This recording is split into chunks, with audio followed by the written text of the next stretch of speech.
Morning everybody, welcome to Tuesday again. Hope you're really relishing this beautiful sunshine. I could almost risk saying summer feels like it's here. Doing some collective reading for you with a Starseed Oracle. These are quite deep cards, here they come. Very beautiful cards. So let's see where the collective is going, what energy is being harnessed, what needs to be released and purged. I mean, that's a forever job, isn't it? Where are we going? Okay. So, courage peony. This is something very personal to people, very personal. This is to do with our own will, our own free will, but our own determination to see our own path through to completion, which may mean that we have to learn to put ourselves first. It may mean that we need to let other people go down avenues that feels quite upsetting to watch them go down, but to actually pull back and let them go, and you do you. There's something about being called to your true purpose, your true self, and that will always be linked with you discovering more of who you are. You can't have one without the other. If you don't work out who you are more, you can't elevate to that true purpose of why you're here and getting into your best life that is aligned, that is full of manifestation, that is full of drawing in what you need on all different levels and allowing to vibrate out what doesn't align with you. Because the problem is, when we're not working on discovering who we are, good old throat boundary going on. Throat boundary, that's interesting. I'll come back to that later. Throat chakra.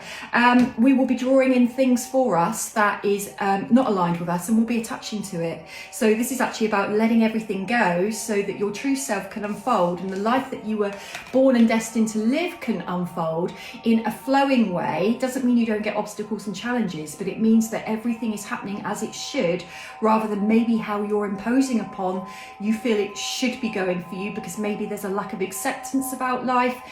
There's anger, resentment about how life didn't go or what you believe it should be like, rather than let go and let it turn out how it's for your highest good, which means that you're in control, but you're not. It's about surrendering control to a higher power of yours, whatever you'd like that to be, so that you don't have to take the reins to that degree, because that's an awful lot of pressure.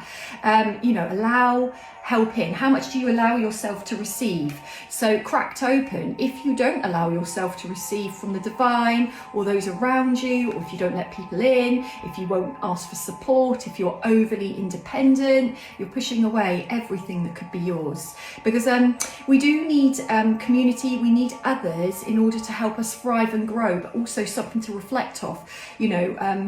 When there's people around us and they make comments about us, good or bad, it's up to us whether we take that on or not. But we can listen, because others can see things in us that we can't see in us, and it helps us to grow.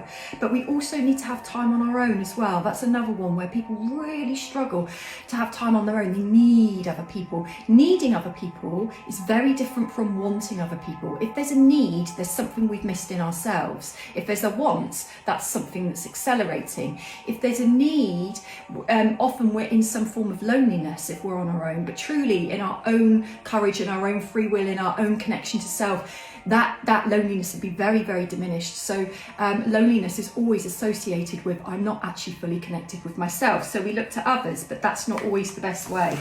Wait.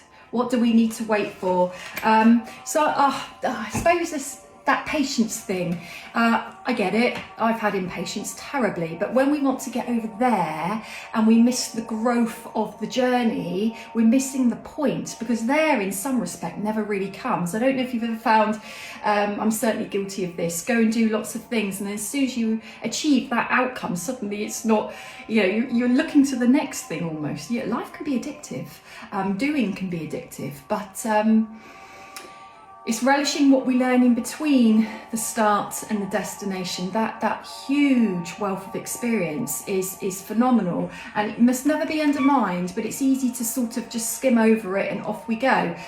In a way, that's missing the point of living, and it's missing the importance of being human and humanizing and having these lived experiences of a soul inside a physical body that actually is here to experience things, not cut corners, race to the end of the race before it's even started. What was the point of that? And actually, you cannot cheat your karma. You cannot cheat what you're here for in many ways, because what will happen is that you just keep going back to the start. So we keep going through the same things again and again and again, because we've missed something. Really, if you're trying to get to the end quickly, you're going to make your journey a lot longer. And the last one, perspective. One of the biggest objectives of being a human being and having this experience is we get conditioned, we grow, and then hopefully we can unlearn everything we got taught. I mean, it's a strange phenomena, isn't it? I mean, isn't that a big time waste? Let's go and learn all these things just to unlearn it.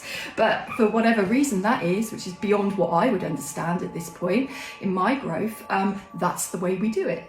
So we have this human experience, but we have to find ourselves within that. If we become too much of the crowd, and the crowd is a good thing in some ways, but if we become too much of the crowd, the problem is we've lost ourselves. So we're just doing what we've been told to do. We're just thinking what we've been told to think.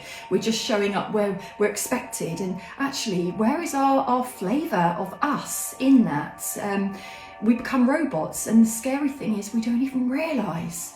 So the wakey call is bringing yourself back to your true self. Couldn't resist one more card. Why do I always say it's the last card? I mean, who am I trying to fool? Definitely myself. But really, to close that one out, your life is a canvas. Of course it is. The whole point is that you're meant to hold that brush and be in your power, and you paint the picture that you wish to live through all your learnt experiences. So there's no point rushing, but the key is to move.